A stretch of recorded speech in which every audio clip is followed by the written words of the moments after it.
It's May 2023 and there's still a severe shortage of available housing on the market.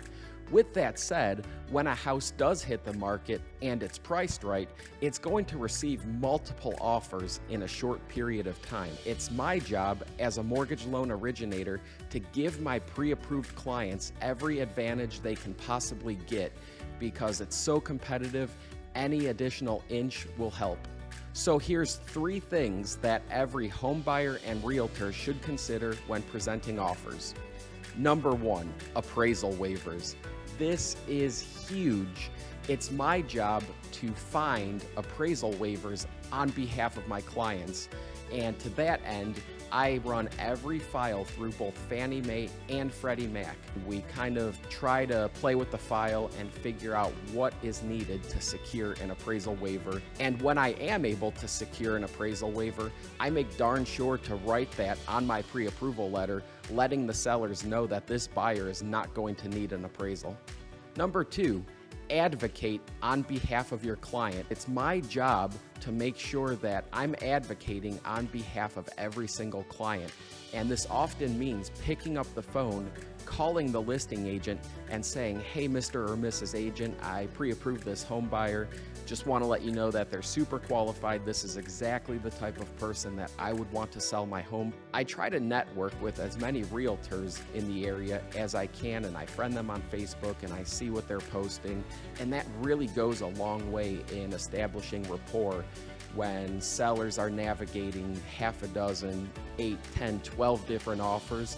To have a familiar face on the other end of the phone, on the other end of that pre-approval letter, often makes all the difference in the world. Number 3 is probably the most important of all, but it's also the simplest. Use a local lender, because I know for a fact sellers and their agents do not trust pre-approval letters that come from online national lenders such as Rocket Mortgage or Veterans United. Anybody who's worked in the industry for any length of time knows that pre-approval letters from these companies tend not to be worth the paper they're written on. But if you can get a pre-approval from a trusted local lender, that is going to hold a lot more weight, because there's really something to be said for being able to physically walk into my office if there's an issue versus picking up the phone and calling an 800 number and being redirected and redirected. Just go local. I don't care if it's with a mortgage broker, a retail lender. The most important thing is to use a local company. This also ties into point number 2, where if you use a local lender or loan officer who lives in the area, they're going to have those relationships with selling agents to where they can have conversations that you would never get from a large online lender. Realtors, next time your buyer client is pre-approved by Quicken... always got to answer the phone. Let me grab this. Atlantic Coach, this is Justin.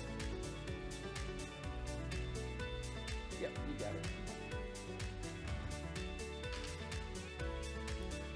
Sorry about that, but you know how important it is to me to always answer the phone. So where was I? Oh yeah, large online lenders. Realtors, next time your pre-approved buyer has a letter from Rocket Mortgage, I dare you to call up Rocket Mortgage, ask to speak with the loan officer, and ask them to pick up the phone and call a selling agent on your client's behalf. See if they do it. Long story short, the market is super competitive for buyers, and they need every advantage they can get from both their realtor and their loan officer. If anybody needs a hard-working loan officer, give me a shout. I would love to work with you. Thank you so much.